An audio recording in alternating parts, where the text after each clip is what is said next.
es esto? ¿Estamos acaso en la Plaza de Mayo? ¡Javier! No está, no llegó. ¡Karina!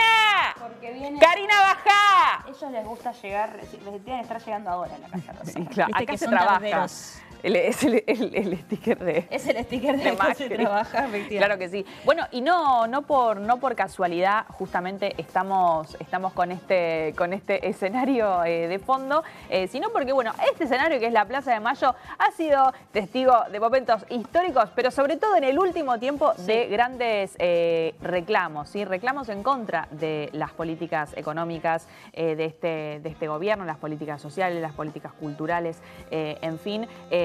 Y una gran variedad de reclamos que hoy, bueno, les vamos a poder poner un poco más de cara. Sí, nombre, rostro y también, bueno, emocionalidad, ¿no? A veces lo que comentábamos al principio, nosotras todos los días damos los números de lo que está pasando en el país, en la economía, en la micro, en la macro, y a veces eso diluye las historias que hay detrás de esos números. Así que sin más preámbulos, pasamos a presentar esta mesa de los y las damnificadas y damnificados del programa económico de Javier Milei. ¿Querés Gas, arrancar? abrime el plano. Abrime el plano, porque mirá son una lo que está esta barbaridad. gente. Ustedes, los del fondo, vengan más para el medio, A porque ver. si bien vamos a ahí va. dividir esta mesa, acá cada uno está en representación de diferentes sectores, desde sectores productivos, sectores educativos, Movimientos sociales. argentinos de bien, la verdad que sí. No Yo sé me si para el presidente. Yo me autodenomino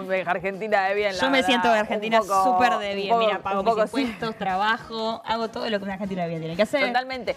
Gas, ¿me podés poner el otro plano de vuelta? Ahí va. Mirá todos los que somos, claro que sí. Bueno, muchas gracias por venir a todos. Voy Un a pedir un aplauso aplauso ahora. por haberse hecho un ratito. La verdad por que estar sí. acá. Muchas gracias, de verdad, a todas y a todos por estar acá. ¿Querés que arranquemos a presentar? Bueno, los del Sí, fondo les vamos a retírense, pedir- ya vamos a hablar con ustedes. Vamos a hacer Muchísimas dos gracias. tandas, le contamos a la Necesitamos gente, ese frame. para que no estén parados y qué sé yo, pero queríamos un poco mostrarles lo que se va a venir en el rato que No, queda del aparte, programa. ellos son ellos van a ver el ensayo de lo que van a hacer ellos sí, después. sí. Está bien eso Vayan también. tomando nota de todas estas cuestiones. Bueno, arrancamos con acá los compañeros que tenemos en piso. A ver, arranco por Alicia Entel. Mira, justo que hablamos. Si ya te hicieron el chiste de Entel. Comunicación. No. Justo que hablamos de que Estados Unidos las quiere. Claro. Bueno, Alicia Entel es docente y una de las fundadoras de la carrera de comunicación de la Universidad de la UBA de Buenos Aires. Tiene un doctorado en filosofía por la Universidad de París. Licenciada en Letras con orientación en Lenguas y Literaturas Clásicas en la Facultad de Filosofía y Los Letras. papiros. Todos los papiros. Has vivido estudiando realmente, Alicia, hay que decir. Bueno, ya vamos a estar hablando con vos y además... Sí, estamos también con Gonzalo Ottaviano, es el responsable del encuadramiento e inspecciones de ASIM, Asociación Sindical de Motociclistas y Servicios. ¿Cómo le va, querido? Vamos a presentar a todos y después vamos abriendo la palabra. ¿Qué más? Tenemos a Mauro González, presidente de la Confederación Federal PYME Argentina y presidente de la empresa de indumentaria laboral SADIC Sociedad Anónima. Vos estás en un momento terrible. Bueno, todos, chicos. Bueno, la verdad que todo esto lo vamos a realmente, pero repetir cada sí, vez que las pymes, presentemos a alguien. mucha fuerza a los compañeros de las pymes. También estamos con Luis Rivadeneira, ya lo dije mal. Rivadeneira, jubilado, ¿no es cierto? Y referente del Frente de Personas Mayores de la Cámpora. Luis, ¿todo bien? Todo bien. Qué bueno. Ah, perfecto, muy bien. ¿Qué más? Y además, por último, en este primer panel, Adrián Pérez, secretario general de la UOM seccional Quilmes, Berazategui y Florencio Varela. Bueno, resistiendo con todo tipo de aguante. Sí. Claro que bueno, arrancamos por Adrián, que es el que tiene el micrófono. Lamentablemente tengo que pedirles que hablen al micrófono para que se escuche. Y quiero preguntarte primero cómo estás, cómo están viviendo, obviamente, desde el sector esta economía. Y que me respondas para empezar, y te dejo, ustedes, vos o vos en tu vida personal, ¿estás mejor que en diciembre de 2023 o peor? No, por supuesto que estamos peores, creo que todos los argentinos. Creo que a muy pocos, pero muy poco le debe estar yendo bien con este gobierno. Y en particular, digo, vos desde tu espacio también entendiendo que Bueno, este gobierno tiene como esta cosita de criminalizar la protesta, ¿no? Pero también particularmente los sindicatos, ¿no? Han sido como uno de los grandes enemigos de este gobierno. ¿Ustedes cómo perciben, digo, desde dentro de la fábrica? Porque calculo que hay gente que votó a Milei también y que estaba confiada. Digo, ese indicador, ¿cómo lo ves? Digo, ¿siguen confiando, no? ¿Tus compañeros? No, creo, sin temor a equivocarme, que en el ámbito laboral de los trabajadores ya queda poco. Claro. Creo que la esperanza del iluso, como digo yo, de no querer reconocer que se equivocó. Queda muy poco, creo que en la provincia, en las elecciones del 7 de septiembre, la gente dio clara muestra de que estaba decepcionada. Mauro, que estás al lado, pymes, también, sector muy golpeado. Gracias por la invitación. Por favor, No, a vos, gracias por ¿cómo venir. estás? Y de salud, bien. La verdad que el sector productivo, en particular la pequeña y mediana empresa, viene atravesando un escenario catastrófico, ¿no? Estamos hablando ya de más de 18.000 cierres de empresas, de pequeñas y medianas en todo el país, más de 160.000 puestos de trabajo que se han perdido. Pero el problema no es ese, el problema es que este derrotero continúa. Esta sangría, este cierre de empresas, esta gente en la calle, lo que hace es generar una situación más dramática, porque las pymes vivimos del mercado interno. Claro. Si tenemos menos trabajadores, tenemos menos poder adquisitivo, porque hay que decir también lo que sucedió. El incremento en energía, el incremento en las tarifas, en el combustible, Toda en el la cadena de transporte, producción. todo eso le carcome el salario al trabajador, inevitablemente repercute en la producción nacional. Y esto, digo, hago un paréntesis porque tenemos la apertura indiscriminada de las importaciones, hablamos de un montón de factores que lo único que vino a hacer es a destruir la industria argentina. Mauro, o sea que vos no ves en ninguna de las iniciativas del gobierno, pienso también en el sector de Sturzenegger, de desregular, de volar la burocracia. Casi me sale volar la democracia, José. Bueno, mirá vos lo que es el país. pero quise decir la burocracia. ¿Cómo te viste en algún momento o al principio de este gobierno quizás beneficiado por alguna medida? No, nunca lo vimos. La verdad es que quizás uno por ahí tenía una esperanza, ¿no? Ese término que se utiliza siempre. Uno decía, bueno, después de esa gran devaluación que se dio en diciembre, uno veía que el proceso de impacto en la actividad económica iba a ser en B corta. Claro. Bueno, no se vio eso. Bueno, entonces después dijimos, bueno, será en U, un proceso más lento de recuperación. Bueno, la realidad es que hoy estamos en una L. Cayó y no se levantó más. Y esto empieza a repercutir. Nosotros hace 1 año y medio estuvimos participando en la comisión de pymes en la Cámara de Diputados y propusimos un proyecto de ley que luego 4 legisladores lo tomaron, lo unificaron y recién esta semana tuvo dictamen, por suerte mayoría, y estimamos que el 12 de noviembre, ¿de qué habla este proyecto? No lo dije, la declaración de emergencia pyme. Y para nosotros es importante visibilizar la situación que atraviesa el sector productivo, pero en particular la pequeña y mediana empresa. Y este proyecto se va a tratar el 12 y esperamos que por unanimidad sea aprobado, sea pasado al Senado y sea sancionado. Ahora, no queremos que pase como pasó con la educación, con el Garrahan, con la salud pública, con la emergencia de discapacidad, que finalmente un gobierno vete permanentemente lo que la sociedad le está reclamando.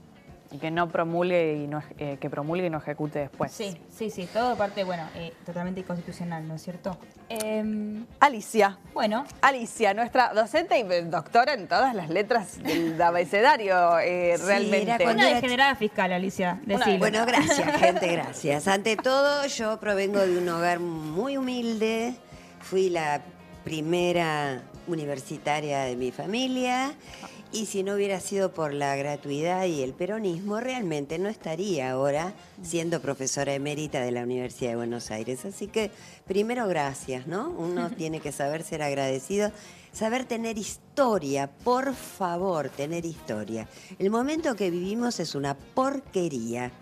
Es una porquería y yo creo que hay que decirlo. Y eso no quiere decir no tener esperanza, sino fuerza para pelear, fuerza para luchar. En el ámbito específico nuestro, que es el de la ciencia, de la tecnología, bueno, estamos con el tema de la ley de financiamiento universitario y recomposición salarial Tiene que salir una ley para saber que hay que financiar a las universidades públicas, que hay que financiar a la ciencia. Estos que hablan tanto de los países desarrollados, de first no sé qué, por favor, no hay país que se desarrolle sin ciencia, sin tecnología, sin docencia, sin formación para la gente joven.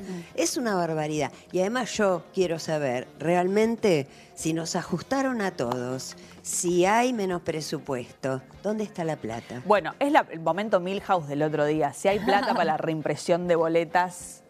Lo dijo Lisandro Catalán. La plata la tenemos. ¿Dónde está la plata de mis universidades, de las personas con discapacidad en la emergencia pediátrica? Sí. Hay algo que viene apareciendo un poco, también escuchando lo que pasa en el sector PYME y algunos sectores que imagino de todos lados, porque individualmente debe haber muchos trabajadores de cualquier ámbito que confiaron en que la casta no iban a ser ellos, ¿no? Y al final termina pasando que uno ve que lo que sí hizo el gobierno fue promulgar leyes en favor quizá de bajar impuestos, pero para sectores que... Para los sectores, pero para las élites, Claro. para las élites financieras. Estamos en un momento de auge del capitalismo financiero para 4 amigos y 3 plataformas. Por favor, Los si negocios. es el Síntesis. capitalismo de plataformas, pero no dicho en abstracto, vivido todos los días, vivido todos los días. Y a mí lo que más me preocupa, no hincho Sí. más, es no solamente que esta manga de forajidos esté en el gobierno, sino la gente que les cree todavía. Claro. A mí me preocupa la clase media gorila, y hay que decirle que los peronistas somos buena gente, hay que decirlo 50.400 veces. Hay una estigmatización tremenda, se habla de, terror do comunismo. Yo cuando era jovencita decían que Perón no sé qué había hecho, que Fidel comía niños, más o menos. Todas mentiras, todas mentiras. Hay que ver muy bien cómo cuidan los países a sus infancias. Los países que cuidan a sus infancias y a sus viejos son países con capacidad de desarrollo. Y esto no está ocurriendo ahora. Por eso yo digo, ¿no? Colegas, gente de clase media, científicos, amas de casa, amos de casa. Por favor, pensemos qué vamos a hacer el domingo. Por favor, basta. Pensaba, ¿te acordás de la cantidad de veces que hablaban de no, con esto se paga con la comida de los nenes del Chaco? Y hoy tenés a los nenes del Garrahan totalmente a merced de que un Poder Ejecutivo decida o no ejecutar una ley que aprueba el Congreso en varias oportunidades. Sí, y también hay una cuestión ahí de creer que porque viste el discurso que se escucha mucho de sacamos 12 millones de personas de la pobreza, y poco se habla de la precarización de la vida, de cuánto tiene que trabajar una persona hoy para conseguir llegar a ese piso de no ser pobre, ¿no? Hay unas cuestiones ahí que, bueno, de cara a lo que se viene, porque a partir de cómo quede conformado el Congreso, y yo no me canso de repetirlo, se va a discutir la reforma laboral, la reforma previsional, el cómo vamos a trabajar, qué derechos vamos a tener y cómo nos vamos a poder jubilar si es que va a seguir existiendo eso. Un sistema previsional. Gonzalo, ¿querés contarnos un poco cómo la estás viendo vos? ¿Qué tal? Buen día, ¿cómo están? No, bueno, complicado. Tenemos esperanza igual a partir del domingo. Nosotros venimos de una actividad que, digamos, tiene 2 grandes segmentos, que son los trabajadores motociclistas que hacen trámites, digamos, los tradicionales, y tenemos este surgimiento nuevo de los trabajadores de reparto. Claro. ¿No? Que en su momento decían, bueno, soy mi propio jefe, compraron la ilusión esa de soy mi propio jefe, soy mi propio pyme, soy mi propio dueño, soy socio de Pedido Ya. Y en su momento funcionó como un dique de contención que contenía todo ese desempleo, pero el dique se está rompiendo. Claro. Porque cada vez hay más desempleo, cada vez hay menos consumo, cada vez hay más repartidores, cada vez la empresa baja los precios, porque al tener tantos repartidores en la calle, Claro. puede nivelar los precios para abajo, y la verdad que el dique en cualquier momento explota. En la calle se nota mucho eso. Gonzalo, ¿vos qué te genera escuchar a un Javier Milei, a un Luis Caputo, que empiezan a hablar de una reforma laboral? Bronca. A mí miedo, Bronca. pero bronca Primero también. bronca, y después me preocupa, obviamente. Con la composición del Congreso como está, y genera preocupación, ¿no? Más como se vienen dando los votos. Si pudiéramos hacer el ejercicio de imaginar, ¿cómo sería tu reforma laboral? 3 puntos que te gustaría. Y podría- Utopía, chicos. Como trabajador. Bueno, obviamente reconocer los derechos laborales a todos estos compañeros que están en la calle. O sea, reconocer lo que ya existe, hacerlo Sí. respetar. Sí, sí, hacer respetar la ley de contrato de trabajo. Digamos, no creo que sea una nueva, digamos, las plataformas no son una nueva actividad. Yo trabajo arriba de una moto desde el 2003. Claro. Entonces, y no varió la actividad en sí. Es repartir productos de un lugar al otro. Sí. Hay una herramienta nueva, tal vez haya que modificar cuestiones en el convenio colectivo, pero no una reforma laboral. La reducción de la jornada laboral me parece un tema para discutir en una reforma laboral. ¿Cuántas horas están trabajando promedio? Y para tener un sueldo medianamente que alcance, estás alrededor de las 12 horas, 11 horas. Bueno, 13, que es la que querían. Claro, sí, ahora Hace quieren poco. aumentar la jornada a 13 horas. Sí, sí, que aparte es tremendo, no sé si escucharon a Julio Cordero, que, bueno, ministro de Trabajo supo ser, de este gobierno, que dijo, ¿para qué quieren tiempo libre fuera del trabajo? O sea, ¿para qué quieren? Y después Milei en la televisión diciendo, bueno, yo necesito esparcimiento, por eso hice el Movistar Arena. Total, Es aparte tremendo. tuvo solo 2 errores. Sí, me gustaría, sí, Luis, que nos cuentes vos, jubilado, quizás uno de los sectores enemigos de este gobierno. No, directamente terroristas los jubilados. Bueno, creo que está todo dicho, ¿no? Bueno, nosotros hablar de la situación de una persona adulta mayor, viejo o vieja, que gana entre 300 y 400 mil pesos, que hoy no tiene remedios, que ha venido sufriendo cognitivamente desde la pandemia y que además los miércoles nos cagan a palo, me parece que está un poco todo dicho, ¿no? Es muy difícil, digamos, explicitar lo que le pasa por la cabeza a más de un 20%, en Capital somos más de un 22% de la población, ¿sí? De adultos mayores. Bueno, hay una gran parte que está, digamos, resignada, ya no cree más en nada, aparte de, como comentó la compañera, de ese gorilismo histórico que hay en la capital. Esto se ve aumentado por un sector que ya no cree más en nada. Ese que se vayan todos, lamentablemente, entra.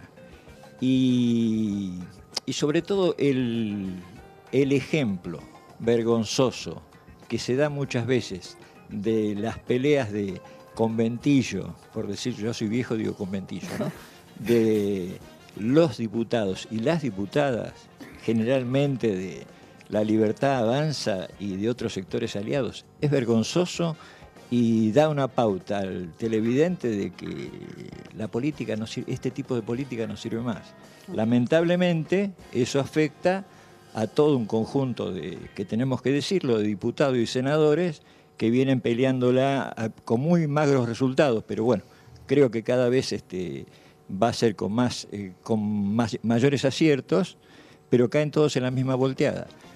Nosotros, yo soy representante de adultos mayores de la Cámpora, pero más que eso, integro un colectivo que no solamente vamos todos los miércoles al Congreso a reclamar por nuestros derechos y además por los derechos de los trabajadores, de los discapacitados, de la educación, de la salud, todos los sectores que han sido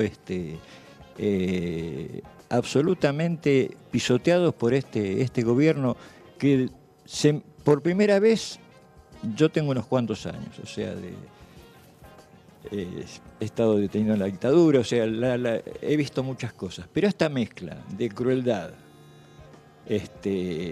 cinismo, pero además inutilidad de estos señores no lo vi nunca. Y Luis, pensando en eso que decís de la insensibilidad, además de verlo en los gobiernos, ¿tenías recuerdo de un momento de tanta insensibilidad en la sociedad? A ustedes los golpean todos los miércoles, es semana a semana, no solamente que van y que protestan, sino que siempre son reprimidos. Y parece que nos acostumbramos. ¿Hace cuántos miércoles? Ya los contamos de a meses. Es que se ha generalizado, pero digo, lo que tenemos algunos años sabíamos que este tipo de modelo solamente cierra con represión. No, ni con la gente adentro ni con la gente afuera, cierra con represión. Y lamentablemente, creo que el domingo no va a estar todo el país pintado de violeta. Va a estar casi todo el país con la banderita argentina. Y eso va a traer, con el demente que tenemos, va a traer más, va a querer ir por más y va a haber más represión. Con la diferencia que me parece que la oposición popular de trabajadores que van a estar empoderados con esto, cuando hablo de trabajadores mezclo a todos, porque Sí. todos de una u otra manera trabajamos. Sí. Inclusive los jubilados también trabajamos. Ah, y son trabajadores, ¿no? Son jubilados. porque Vamos a trabajan empezar a todavía. dar vuelta a esta historia. Yo quería hacer unas preguntas Sí. concretas para que entendamos esto que hablábamos antes de cómo estamos viviendo en Argentina hoy. Vos decías 12 horas más o menos arriba de la moto para juntar un número que te alcance. Digo, te alcance, no estamos hablando de irte de vacaciones o hacer gastos onerosos. ¿Cuánto están trabajando? Bueno, Mauro, vos en el sector, digo, también contanos de cuánto están siendo las jornadas o qué ves de los trabajadores a los que les tienen que pagar sueldos, si están pudiendo pagar sueldos. O sea, tiempo y plata. Tiempo y plata. Tiempo y ¿Cuánto plata. rinde? La inflación, ¿hay inflación? ¿La sienten? A ver. Creo que, bueno, lo mencionaste, José, lo deslizaste, el tema del multiempleo. Pero esto es en realidad, si uno tiene que trabajar en varias actividades porque no alcanza. Claro. Y no pasa eso, nos pasa a todos, en todos los niveles. O sea, acá la calidad de vida del argentino se ha deteriorado en todos los niveles. Y esto, a ver, repercute permanentemente. Y recién mencionaban el tema de la reforma laboral, reforma previsional, reforma impositiva. Como si fueran a solucionar los problemas de la Argentina. El problema de la Argentina es que no hay consumo, que no hay trabajo. Si el eje fundamental es el trabajo, si no reactivamos la economía real, porque recordemos lo que nos pasó en el 2001-2002, estábamos destruidos y se levantó la Argentina con trabajo y se negoció la deuda y hubo una situación y estamos, yo diría que 10 escalones por debajo de ahora, ¿eh? Todavía no estamos en ese nivel de crisis social como se vivió en el 2001-2002. Y después hay una nueva generación de jóvenes que no vivieron esa realidad y pareciera que fuera parte de la historia. Cuando aquellos que aquí estamos sentados la vivimos, sabemos lo que significó eso y nos dejó marcado, pero la juventud no lo tiene marcado. Ha crecido con muchos privilegios, ha crecido en un nivel de vida que piensa que todo es normal. Y por eso hemos tenido a este fantoche como presidente. Y es la consecuencia de... Hay que hacer un análisis de conciencia de la sociedad y de la dirigencia. Sí, porque llegamos a esto. Bueno, ahora, y yo esto voy a decirlo, para mí estamos en un proceso de experimento mundial. Sí. Es un experimento mundial lo que están haciendo Javier Milei y todo su equipo en el mundo con la Argentina. Claro. Y eso va a tener las consecuencias. Ahora depende de nosotros, porque no es la primera vez que estamos en esta situación. No, claro. Alicia. Sí, yo quería acotar simplemente esto de que no es la primera vez, porque muchas veces hay gente joven, alumnos que tengo, y que dicen, bueno, esto no lo sé porque no lo viví. Bueno, yo tampoco viví la gesta sanmartiniana, Claro. pero en realidad es bueno saber historia, es bueno conocer, es bueno saber qué raíces tuvo uno, y es bueno saber que a mí me parece que nos están asustando. El domingo no hay que ir a votar asustados, hay que ir a votar con esperanza, porque la lucha es esperanza. Porque si no decimos, claro, nos van a reprimir, nos van a esto, nos van a lo, ya sabemos. A lo largo de la historia argentina, los movimientos populares siempre fueron reprimidos, pero también tuvimos nuestros periodos de triunfo. Porque si no, por lo menos en el ámbito que más conozco, que es en el ámbito de la ciencia y de las universidades, porque pongámonos a ver cuándo se crearon enorme cantidad de universidades. Lamentablemente, Cristina está presa. Entonces, por favor, vayamos con fuerza sobre todo. Claro. Vayamos con esperanza. Para hacer un breve repaso concretamente de lo que hablábamos antes, también me interesa, digo, salario promedio, docente universitario, investigador hoy, sin llorar en la medida de lo posible. No, sin llorar, además están completamente congelados, Claro.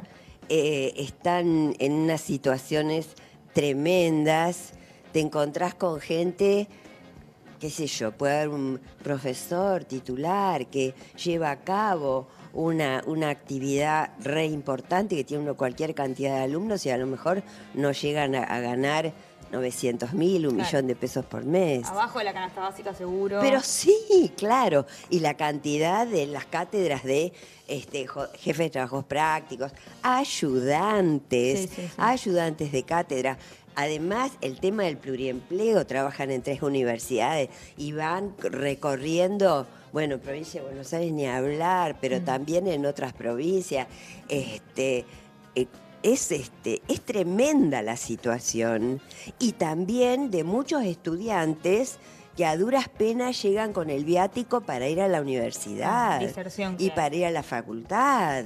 Y entonces no comen, así les digo, no gente de clase media que, bueno, sí, como a la noche algo y no comen en todo el día y van a estudiar.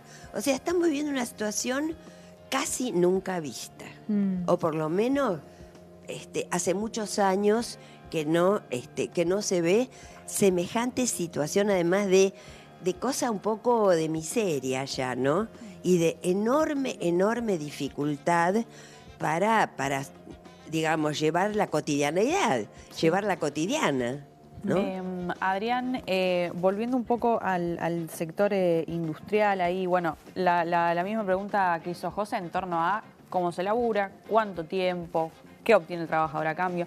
Y también si podés responder algo en torno al clima sindical también. ¿Cómo se puede empoderar un trabajador sindicalizado que se acerca a un sindicato y que se sienta representado también? A ver, muy buenas preguntas. Voy a tratar de segmentar. Mirá, hoy estamos viviendo una relación, una situación, mejor dicho, muy compleja. Ayer mi solidaridad a los compañeros trabajadores de la empresa SKF, Ruleman es argentino, de un modelo internacional, una empresa de 90 años, de reconocida trayectoria en el mundo, que se ha vuelto importadora. Tenemos 150 trabajadores en la calle. Claro, ellos se reconvierten, pero el trabajador queda en la calle. Y estamos viviendo una situación que tenemos la línea blanca, que se le llama la industria de electrodoméstico metalúrgica de nuestro país, está siendo reemplazada y los cierres por empresarios son contrabandistas, porque son los contrabandos que ingresan a nuestro país limítrofe y le ofrecen trabajo en negro a trabajadores jóvenes que ingresan sin pagarle la hora extra y trabajando esas 12 o 13 horas que tenemos en carpeta y con una competencia desleal hacia el empresario pyme y no pyme, pero una empresa, digo, por decir algunos nombres, como para poner bien en contexto, una empresa, por ejemplo, Liliana, una empresa rosarina de Punta, que tiene a muchísimos trabajadores con trabajo en riesgo, y estos nuevos locales que se abren, lamentablemente, ¿no?, de esa Argentina gloriosa que tuvo el conurbano bonaerense, a donde cientos y cientos de galpones cerrados y que hoy son utilizados para explotar a los trabajadores, y una modalidad de negocios que abren a donde a vos te venden una heladera a mitad de precio, pero bueno, con un ticket, y si te salió mala suerte. Todo eso está pasando en el conurbano, está pasando en nuestro país. Claro. Y con respecto a eso, y con salarios que no llegan a fin de mes, y comparto lo que dice la compañera acá, comiendo una comida en el mejor de los casos, y algunos trabajadores de la industria no comiendo los 30 días del mes, ni siquiera una comida.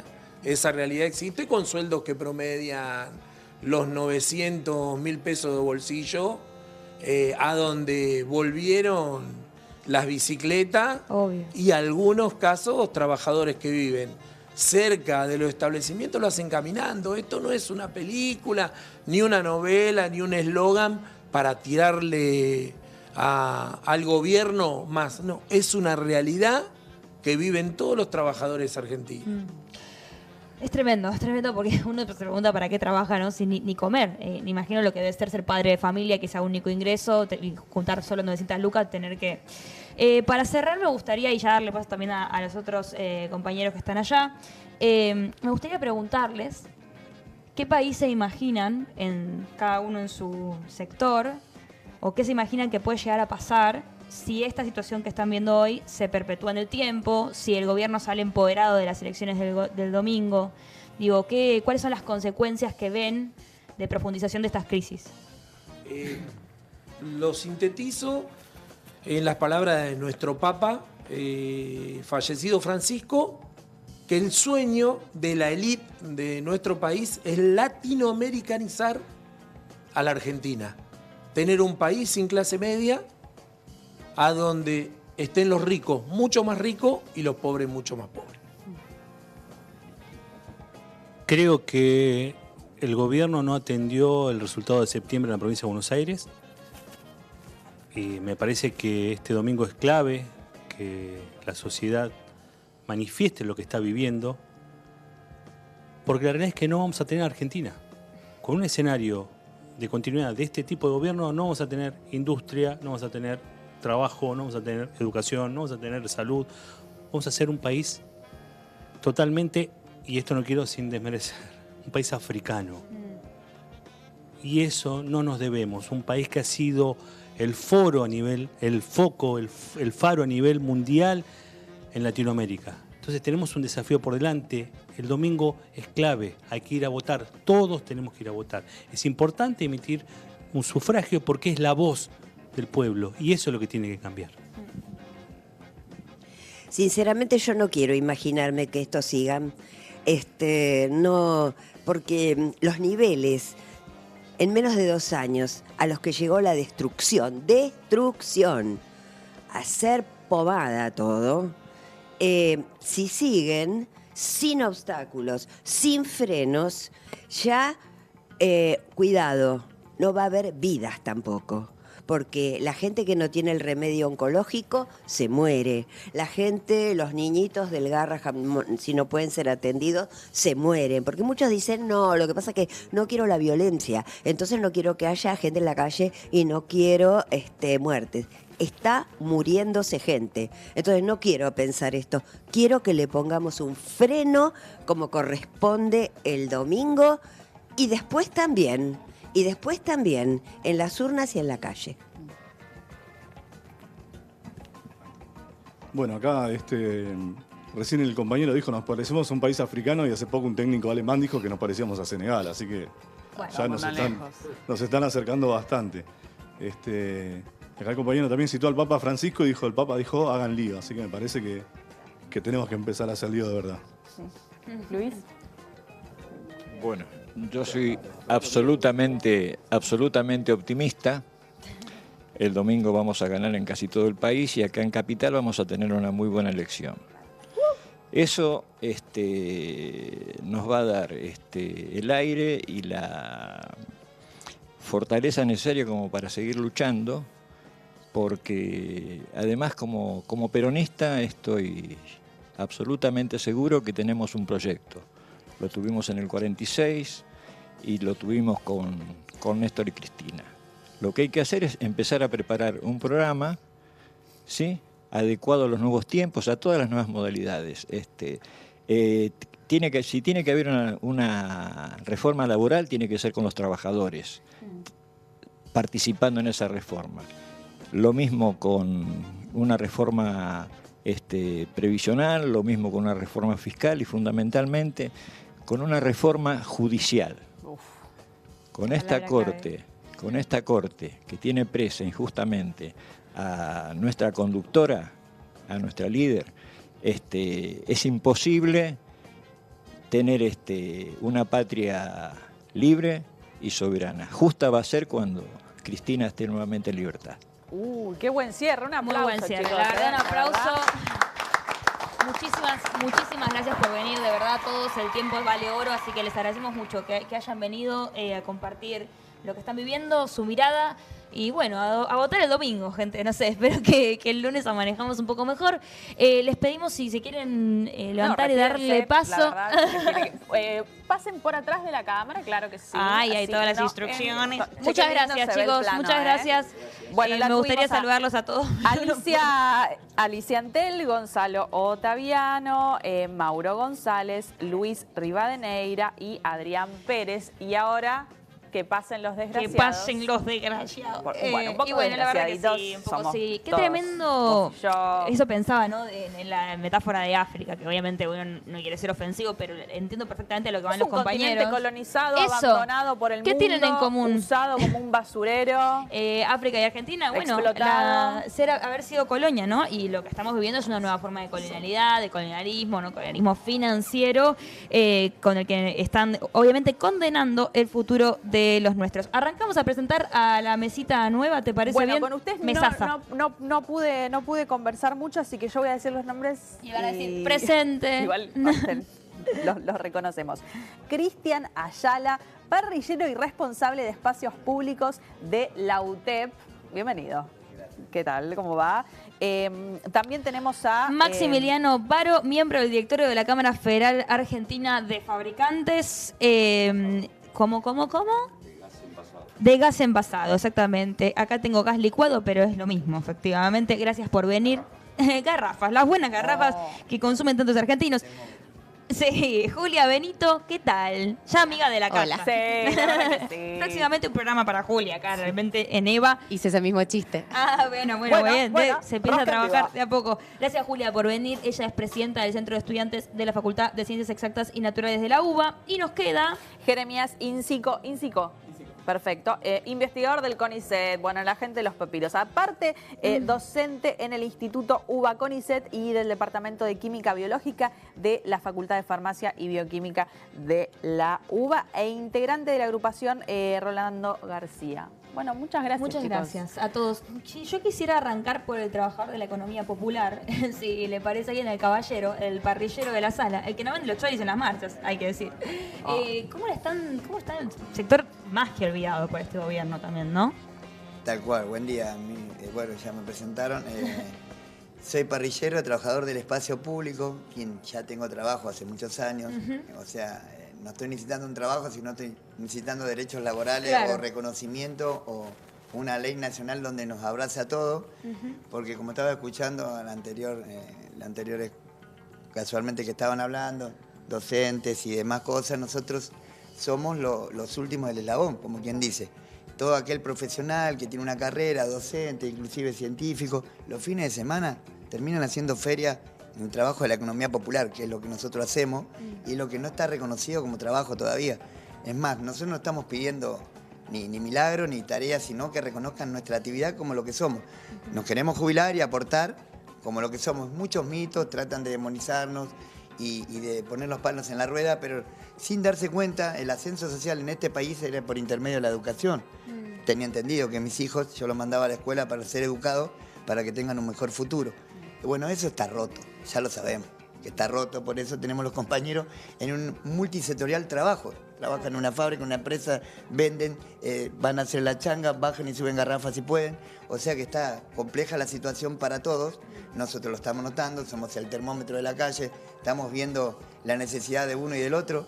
También agrandamos nuestro horario de trabajo, en vez de trabajar 4 o 5 horas, trabajamos 10, 12, 15. No hay horario para la economía popular, no hay horario, no hay regulación, no hay nada. Y es lo malo que estamos atravesando. Después, bueno, abrazamos a todos los compañeros que vienen a trabajar y a pelearla. Obvio. Dentro de toda la demonización y la estigmatización que sufrimos como sector, sí entendemos que atrás de cada vendedor o cada vendedora, que en su gran mayoría son mujeres, como eje de casa, como sostén, su gran mayoría son compañeras. Entonces estamos tratando de que puedan, por lo menos mínimamente, laburar decentemente sin ser estigmatizado. Y reprimidos Y también. reprimido y violentado. Que como tanto quien se ve en el último tiempo como es aparte de terrorífico, pero es muy da mucha vergüenza cuando vos ves efectivos de la policía o de seguridad de la ciudad que se empecinan con un trabajador, con uno solo, hasta Confiscan la mercadería. le incautan la mercadería, su herramienta de trabajo. ¿Por qué crees que se agudiza tanto esa expresión, sobre todo en redes sociales? Porque después publican el video para que la gente lo vea y hay algo parecido a lo que ocurre también con jubilados, esta falta de sensibilidad de que crean que ese contenido, esas imágenes, pueden redituarles algo. Yo no sé, yo creo que ese núcleo duro que tenemos, sobre todo acá en la capital federal, apunta a estigmatizar y a demonizar como herramienta y no se da cuenta que están haciendo una pelea de pobres contra pobres, de trabajadores contra trabajadores. Sí. Inclusive el aparato represor que nos viene hoy a reprimir es quien consume nuestra mercadería. Son del conurbano, no viven en Capital Federal los 28.000 que tienen trabajando en la fuerza. Y se tienen que dar cuenta que no podemos ponerlos pobres contra pobres. Y además, vos ves los casos que ves y no los publicamos nosotros, sinceramente. Los publica la opinión pública, las redes. Hoy la noticia te alcanza de la red. Cualquiera sube un video y se sigue por todos lados. O sea, está mal mirado, no solo acá, sino en el mundo. Y si no, no solo eso, que después nos sorprendemos porque son nuestros propios vecinos quienes nos vienen a quitar las mercaderías y a echar, ¿no? Y a estigmatizar. Y es una lástima porque muchos estudiantes que se están bancando la carrera salen a vender a la calle. Sí. Lo primero que hacen es ir a una feria o ir a vender a una marcha, no sé, chori, lo que fuere, para poder generar una monedita, para poder bancarse en el estudio. ¿Para qué? Si después va a volver de nuevo con nosotros, cuando tenga su trabajo y recibido.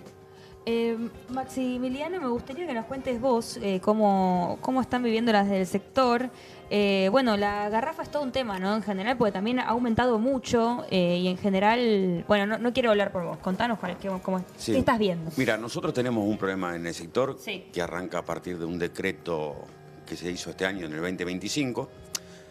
Para que se entienda, para que la gente entienda, no voy a hablar tanto de artículos, sino de los hechos en sí. En el año 2004, cuando estaba Néstor, se hizo una resolución 800, año 2004, para el sector del gas envasado, que decía y regularizaba por parte de fraccionadores, el que llena la garrafa, distribuidores y el usuario, que es el consumidor final, el parrillero, a la casa en particular. 3 tramos, ¿no?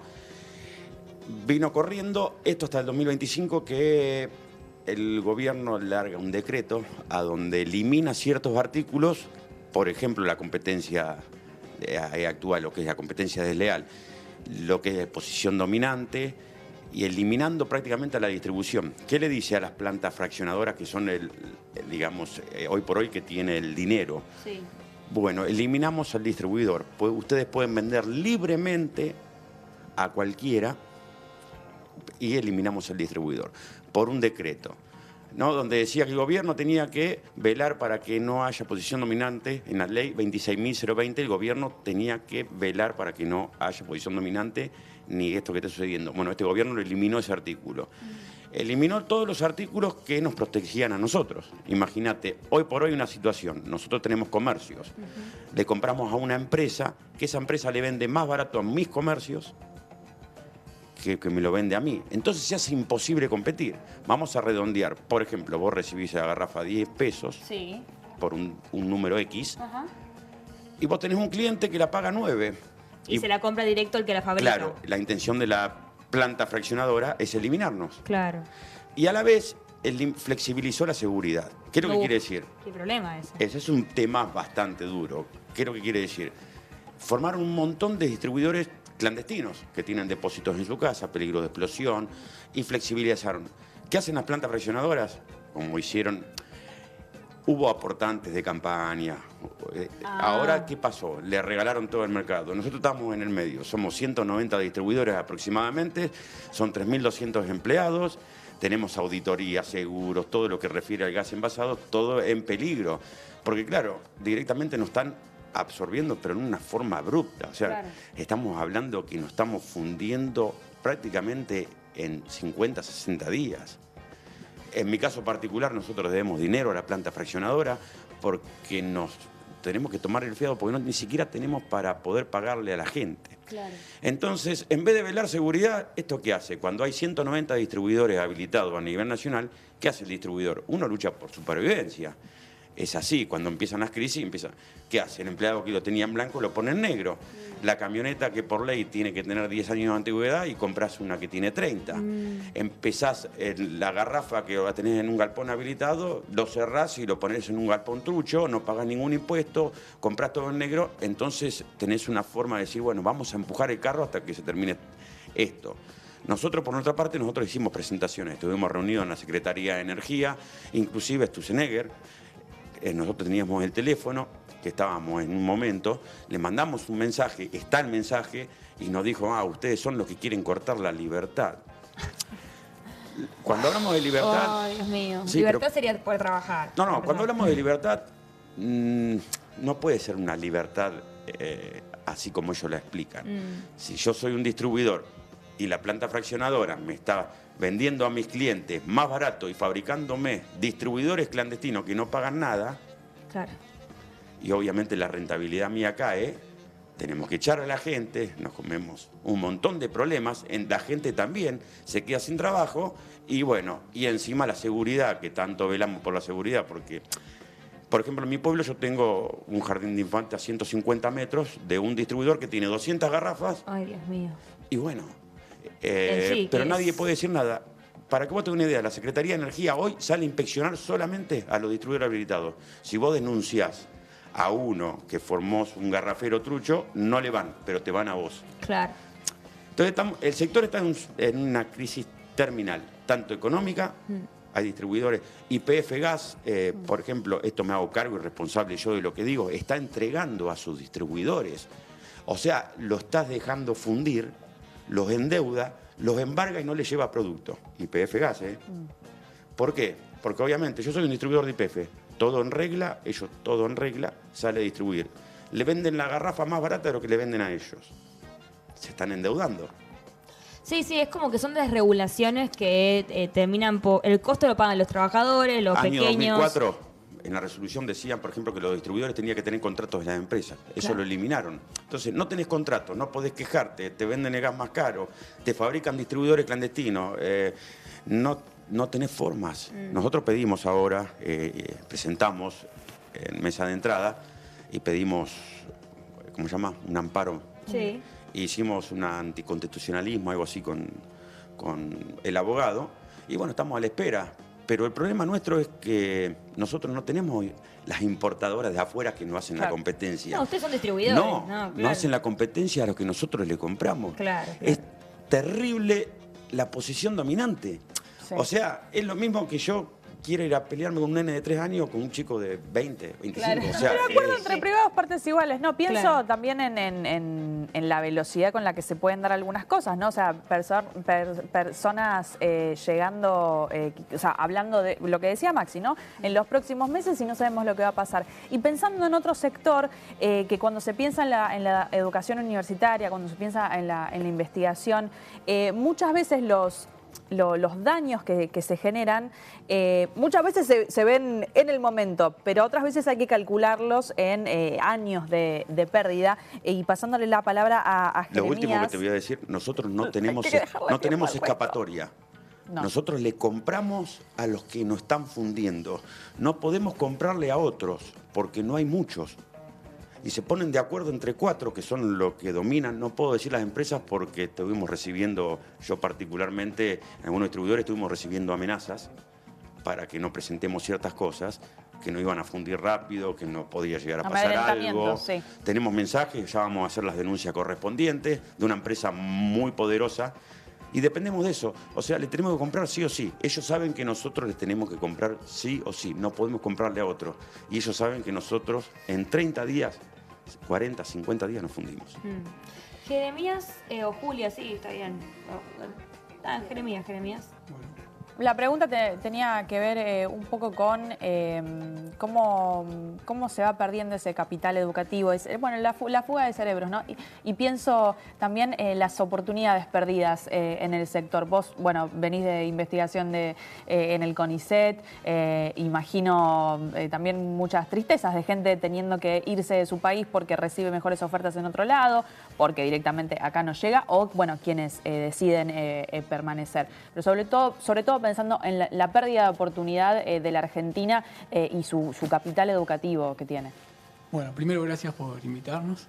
Gracias por Y se ve todos los días en los compañeros que están buscando lugares para irse afuera, porque es fácil conseguir para hacer un postdoctorado, por ejemplo, en el exterior. Esto brevemente, que uno termina una carrera universitaria, si uno quiere seguir trabajando en investigación o profesionalizarse más, hace un doctorado. Normalmente antes de ingresar como investigador de CONICET o de otras instituciones, se hace un postdoctorado. Y son trabajos que se pagan afuera mucho y existen posibilidades, y hoy se ve que por todos lados se cortan posibilidades. Si uno ya es investigador, de conseguir el financiamiento para llevar adelante las líneas de investigación que se vienen desarrollando. Son líneas, muchas que se vienen desarrollando de décadas, formación de personas, avances, se diversifican las líneas en todos los campos que se puedan imaginar, desde estudios de cáncer, de estudios tecnológicos, desarrollo tecnológico. Y se van cortando esas líneas y tampoco se van cortando también las posibilidades de que entre gente a trabajar para formarse, porque se recortan el número para hacer el doctorado, uno recibe un sueldo, puede recibir ese sueldo y dedicarse exclusivamente a eso, con ese sueldo. O sea, no podés tener trabajo por tiempo y por exclusividad. Es el chiste de ser investigador, un poco. Claro. Dedicación exclusiva a eso. Es eso. Es compatible docencia. Los cargos docentes de dedicación simple, por ejemplo, son 300.000 pesos por mes. No es mucho, o 200.000, depende. Y entonces, por todos lados, se cortaron las posibilidades de ingresar gente para que siga trabajando y continúe las líneas. Esa gente ve con poco entusiasmo ya ingresar a un trabajo que cada vez se paga menos. Claro. Becarios que perdieron cerca del 50% del poder adquisitivo, ¿no? Estos becarios, hablamos después de recibirse, desde el doctorado, postdoctorado, pueden ser 7 años más o menos. Claro. 50% de pérdida de poder adquisitivo, 30% dependiendo de dónde estén pagando. Y entonces ven que no hay fondos para actualizar equipos, para impulsar las investigaciones, se ve que se pierde el ímpetu. En los institutos es bastante triste la imagen de los pasillos vacíos, sacan algún dispenser de agua, equipos que quedan, heladeras que Yo trabajo los que trabajamos en laboratorios, hay heladeras, freezers, mucho equipamiento, y se va viendo ese deterioro, ¿no? Que es reflejo también de deterioro que se ve en la calle, ¿no? Claro, claro. Y bueno, tenemos compañeros todos. ¿Tenés muchos compañeros en tu círculo cercano que ya se hayan ido? Que se hayan ido, 2 que están buscando, uno se quedó sin sueldo un tiempo, ahora consiguió uno ¿A qué se transitorio. También de investigación. Pero puntualmente que... investigan, bueno, este compañero en particular, estudiamos en el Instituto Funcionamiento de Proteínas, desde estudios muy in vitro de las proteínas purificadas, proteínas del virus del dengue, proteínas del virus del Zika, proteínas de bacterias que crecen en ambientes extremos, de células humanas, hasta grupos que estudian ya las células en sí, cómo responden a los tratamientos por ahí. A tratamientos, a hormonas. O sea, son todas investigaciones que servirían para el sector de salud, medicamentos. Sí, son capacidades que necesitas tener esa fuerza de trabajo, esas líneas funcionando para que se puedan demandar soluciones de esos temas. Por ejemplo, en la pandemia, ¿no? Es un ejemplo muy reciente, cuando se demandó la necesidad del Estado, se buscó en el sector científico dar respuesta a la necesidad de diagnosticar, de seguir serológicamente cómo se inmunizaba la población. fueron grupos que se dedicaban a ese tipo de estudios, Claro. a este nivel. Sí, aparte pensando que en el área de investigación, en el área del CONICET, hay muchas cosas que se investigan, que se estudian, que al sector privado muchas veces se dice, bueno, pero el sector privado va a cumplir ese rol. No sé si y van a muchas estar veces no 20 tienen años el investigando mismo una proteína interés. para... Porque aparte son problemáticas de nuestro país, son problemáticas locales que no tienen por qué interesarle a un sector, a una multinacional que ni siquiera es de acá y que quizás necesita ver las ganancias un poco más rápido. Sí, es que es una falsa dicotomía a veces, ¿no? Total. La de que es todo Estado o Sí. todo privado. Bueno, Julia, vos ya has estado con nosotros, también venís de un sector educativo. Quiero preguntarte, en el último tiempo, pensando en este recorte a las universidades, imagino has visto muchos docentes teniendo que irse a otras instituciones, porque no llegan a fin de mes básicamente. Y con respecto a los estudiantes, ¿no? ¿Tienen estas discusiones? ¿Han dejado su ciclo lectivo? ¿O cómo es el diario vivir de los estudiantes que van a la universidad? Me parece que hoy el día a día se vuelve muy complicado, ya sea porque vos estás recién arrancando una carrera universitaria con todo lo que eso implica, con una perspectiva de tener un futuro mejor, de esa movilidad social ascendente de la que hablábamos antes, que te permita ya sea tener una profesión como también un trabajo mejor, se ven totalmente truncadas, ¿no? La desesperanza es total. ¿Por qué vas a pasar 7 años estudiando, invirtiendo en tu futuro si después en tu país que tanto amamos no vamos a tener posibilidad de desarrollarnos? Pero también si estás terminando una carrera y querés insertarte, ya sea en el mercado laboral, las oportunidades en el privado tampoco es que sobran, o ya sea en un trabajo con un doctorado, en una investigación, en un laboratorio, también representa mucha incertidumbre. Y creo que eso es un problema que a los estudiantes no solamente nos afecta directamente, sino que nos afecta en nuestros compañeros y en los grupos a los que vemos. Y cada vez yo veo que son más las personas que tienen que dejar de venir tantos días a la facultad, que es un lugar de encuentro, que es un lugar de estudio, que es un lugar en donde compartimos muchísimos espacios y generamos también nuestra comunidad, que después es la que fortalece, no solamente que a nosotros nos pueda ir mejor en nuestras cursadas individuales, sino que le pueda ir mejor también a este espacio que construimos. Me parece que la discusión en ese momento es fundamental también porque es la coordinación colectiva y la construcción colectiva la que nos permite ser más fuertes. ¿Cómo estás viendo que hacen los estudiantes para sobrellevar la crisis o digo, a nivel empleo? A mí me pasa, yo todavía estoy estudiando también y bueno, uno va pateando cada vez más el día de recibirse. Por suerte yo soy para las ciencias sociales, no soy científica de exacta, entonces bueno, el título ponele que no me... Digo, pero ahí hay toda una convivencia, ¿no? Como que decís, vas habitando cada vez menos en la universidad, teniendo cada vez más trabajo. ¿Pasa lo mismo en tu facultad? El pluriempleo es lo más normal hoy. Hace unos años por ahí hablábamos de que había un privilegio en los estudiantes que podían solamente estudiar y no trabajar, y hoy la realidad es que eso no es así para nada. Todos los estudiantes trabajan, no son categorías separadas para nada. Y además en empleos cada vez menos formales, no registrados, varios a la vez para poder llegar a fin de mes. Creo que hay toda una tarea de balancear la cantidad de cosas y la cantidad de tiempo que es sumamente finito y que siempre implica recortar el ocio, y la salud mental que uno tiene se ve gravemente afectada por esto, y que llegar a la facultad, ya sea por el boleto que está cada vez más caro, por las fecas que faltan sumamente y cada día más, se vuelve muy difícil realmente. Aparte pienso en lo desgastante que es llevar adelante una carrera de grado y ver en el futuro Mordor.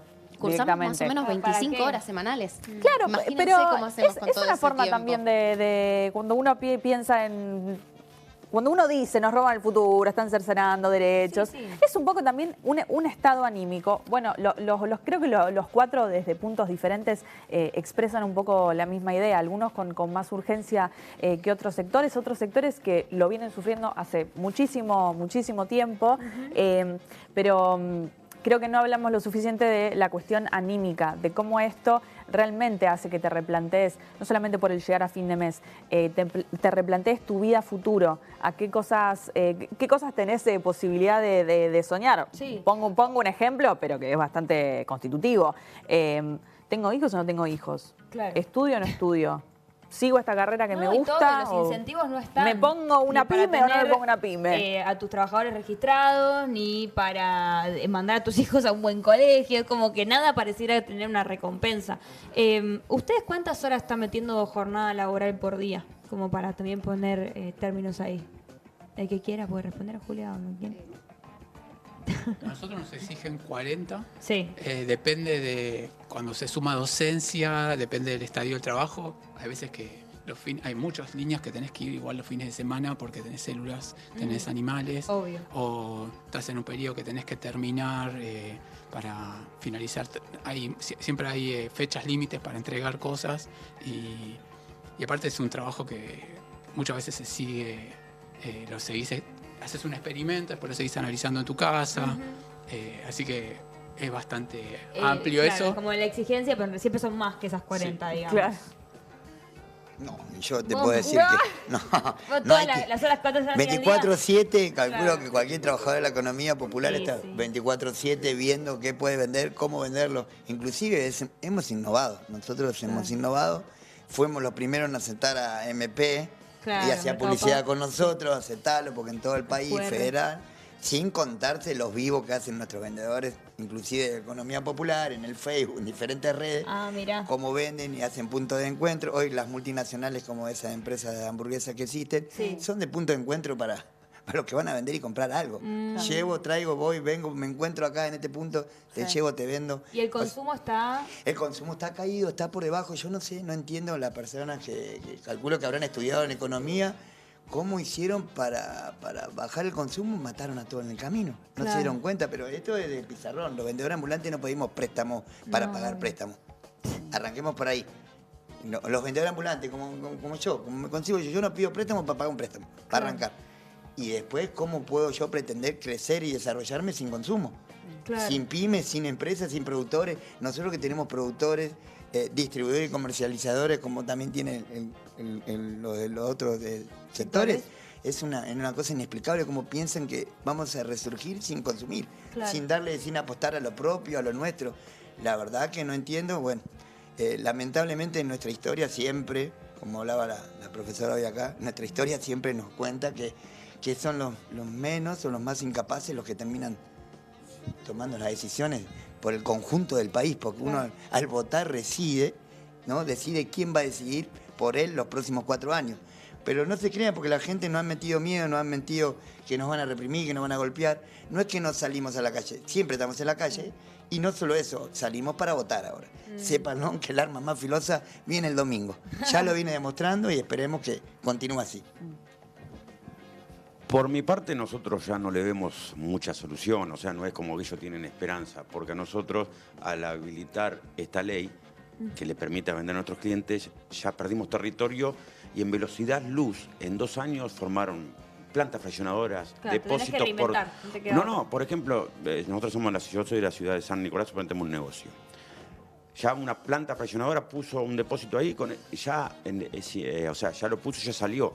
Nosotros no tenemos posibilidad de pelear. Entonces, en el año 2015, suponete, fue un daño. Pero este daño es irreversible. Salvo que nosotros vayamos por todo, a ver si alguien tocando puertas nos da una solución. Pero lo nuestro prácticamente es irreversible. No hay posibilidad alguna de recuperación, porque ya hicieron, en 3-4 meses, hicieron un desastre, pero imagínate que llegué al punto, y esto lo digo por mí, yo llamé a una planta fraccionadora y le digo, te vendo el negocio, porque estábamos... Claro, me quiero deshacer de esto. La respuesta, y la tengo acá y te la voy a mostrar, no vale nada. Esa fue la respuesta, pero fue así y lo tengo acá y te lo voy a mostrar de un dueño. Tu negocio no vale nada porque voy y te lo saco como robar un caramelo a un nene. Porque nosotros somos los que tenemos el dinero y tenemos la posición, o sea... Sí, tienen el recurso político, económico, Vos no todo. entendés mucho, pero a una planta fraccionadora prácticamente le sale un costo de una garrafa 8.000 pesos a la planta fraccionadora. ¿Y se vende a? Y la venden quizás a un negocio 8.000 pesos. Entonces nosotros le decimos, ¿pero por qué? ¿Al costo la venden? Claro, Ah. ¿pero por qué? ¿Por qué haces esto?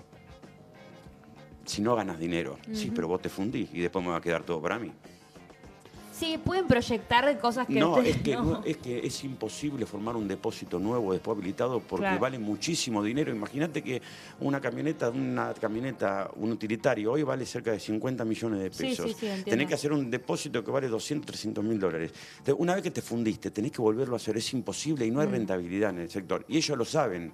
Claro. Son 4 que dicen, una vez que lo eliminemos a todos ustedes, nosotros manejamos el precio. Claro. Y nosotros, o sea, no importa perder ahora. Si en 3 meses ustedes se funden Y aparte, y después lo recuperamos. hay una cuestión ahí, me parece, que aparece, que está muy presente en las medidas de este gobierno, que tiene que ver con todo medirlo en términos de rentabilidad y la ley del mercado, y entonces el que gana es el que mejor puede competir. Y en ese sentido, perdóname, no se contempla que el gas y la garrafa, en general, el que lo consume, digo, son las familias que no tienen, no abren la hornalla en su casa y les sale gas porque tienen la instalación realizada por el Estado. Pagan Sino, el costo de que no haya claro, obras digo, públicas. afecta al sector, a sectores más vulnerables y únicamente porque la lógica desde la cual la piensa el Estado es de la rentabilidad del mercado. Y se olvida que es un recurso elemental para la supervivencia de las familias, ¿no? Sí, con respecto a lo que dijo el termómetro, como nosotros somos el termómetro, porque nosotros somos una pymes, sí bajó muchísimo el consumo. Qué sé yo, nosotros tenemos promedio familia, usuario, consumidor final, que utilizaban en un junio 4 garrafas para calefaccionarse y en la cocina. Calcularle una persona o una familia de clase baja consume una garrafa por mes en la cocina. Había familias que compraban 4, 3 para calefaccionarse y una. Bueno, esa misma familia de año a año bajó el 50%. ¿Qué quiere decir? Nos abrigamos más en el invierno y consumimos menos gas. Entonces ahí también hay otro problema. Bajó tanto el consumo, bajó la venta, bajó todo y encima el gobierno no responde. Nosotros lo que necesitaríamos en el próximo gobierno, pero no llegamos, es que vuelva la resolución 800 del año 2004, la que hizo Néstor en su momento, que es la única que funcionó, es la que le decía a las plantas fraccionadoras, ustedes tienen que vender la garrafa por intermedio de los distribuidores habilitados, con todos los sinónimos de seguridad, con vehículos nuevos, y el distribuidor tiene que ir a la calle. La competencia se hace entre propios distribuidores. Yo no puedo competir con un tipo No, obviamente. que tiene todo el poder. Es una buena expresión de lo que hace el gobierno. Claro, en general, claro, ¿no? la verdad Como que sí. apostar a que alguien caiga. Bueno, Sí. hay una película que se llama La Gran Apuesta que justamente habla Sí. de apostar para que el más débil pierda. Quería preguntarle a Julia, porque pienso que en las elecciones del domingo, algo que cuesta que midan las encuestas es el nivel de ausentismo. Sí, ¿Y cómo va a impactar eso en el sector joven? Estudiante, sí, o quizás no, pero sobre todo una juventud que en algunos análisis la ven como buena, más cercana, más apática, más cercana a Milei. Claro. No, yo no estoy de acuerdo. Sí, No soy bueno, joven y no estoy hay de acuerdo con todo. Milei, Yo pero joven. bueno, hay de todo. ¿Cómo ves el clima para el domingo para que los jóvenes y jóvenes vayan a votar? Yo coincido con que hay de todo, realmente con que hubo muchos jóvenes que en su momento también, y digo, hagamos una pequeña recapitulación, una persona que hoy tiene 20 años, nació en el 2005, los gobiernos de Néstor y de Cristina no los recuerdan, no los recuerdan. Después vino Mauricio Macri, que destrozó por primera vez la economía de sus familias por ahí, en sus años más jóvenes. Después se volvieron a decepcionar confiando en una esperanza política que les venía a proponer una alternativa y que quería retomar un gobierno, unos 12 años, una década ganada, que también los decepcionó, y después votan a una tercera alternativa política que tal vez se vende como algo distinto, pero que sin embargo hizo el mismo plan económico que hicieron tantos otros en los 90, en el 2015, que destrozaron a nuestras familias y a nuestro país. Entonces, yo entiendo que sea muy difícil para ellos y para ellas volver a confiar en que se puede construir una alternativa diferente, pero yo no tengo dudas que así como les ganamos en las calles, así como les venimos ganando en el Congreso, dando vuelta a los vetos y oponiéndonos también a este avance inconstitucional que quiere hacer el gobierno de Javier Milei sobre el resto de los poderes democráticos y democráticamente elegidos, le vamos a volver a ganar en las urnas este 26 de octubre con muchísima esperanza y sobre todo para recuperar la libertad de verdad, que es esa que nos quieren arrebatar, son esos sueños, es esa esperanza que nosotros tenemos que volver a conseguir. Digo, como joven, yo tengo 26 años, empecé a militar en el gobierno de Cristina porque creía en una alternativa de país distinto y creo que lo podemos volver a construir porque tenemos compañeros y compañeras que hoy representan eso mismo en el Congreso y que tienen que entrar, esa tiene que ser la oposición que le venza a Milei. Tenemos que estar todos unidos y una vez más volver a ganar y volver a gobernar este país que tanto amamos. Y gran cierre, Julia, como siempre, la verdad, pero Aplausos. parece a propósito. Bueno, la verdad, muchas gracias. muchas por gracias a haber todos venido, por venir, por, insisto, tomarse un ratito. El tiempo vale mucho, así que de verdad, muchas gracias. Cristian Ayala, Eso, gracias. Maximiliano Varo, Julia Benito y Jeremías Incico. Espectacular, amiga. Representantes de cada sector. ¿Qué programa estamos llegando metimos, la verdad que te al felicito. final de este Estamos programa. cerrando el programa en este momento. No, y escuchame una esa es cosa. la cámara. Ponchame acá. Vamos en la ¿Habrá llegado Javo ya a la Casa Rosada? No, pero ¿sabés quién llegó a la Cancillería? No, ¿qué? Ya hay Porque hubo un último momento mientras nosotros estábamos hablando de lo mal que cambio de nos gabinete 3 días antes de las elecciones. No me da mucha tranquilidad eso tampoco. Bien. Finanzas pasa a Cancillería. Felicitaciones a Pablo Kirno. Ah, perfecto. El Música tipo que de más Bailando por un contacto Sueño. tiene con los fondos financieros, Sí. los bancos con el que vienen a especular en la Argentina, ahora es nuestro canciller. No sé si les dice algo del futuro que se viene. Bueno, con amiga, esta noticia, pará. sí. ¿Qué Pablo Kirno ni qué Pablo Kirno? Último programa. Ah, mío, claro. Sí, no, bueno, último igual programa. vuelvo en un ratito. Rompan todo, sigue. Vuelvo en un ratito Pablo y vuelvo en no un se va a ratito. morir. No se preocupen. Y Te mi vamos a extrañar. reemplazo, ¡puf! Le Tremendo. vamos a dar la bienvenida a una gran periodista también, Natu Maderna, que ya la conocen, va a estar el viernes con nosotros y acompañándonos a todos. Acompañándonos.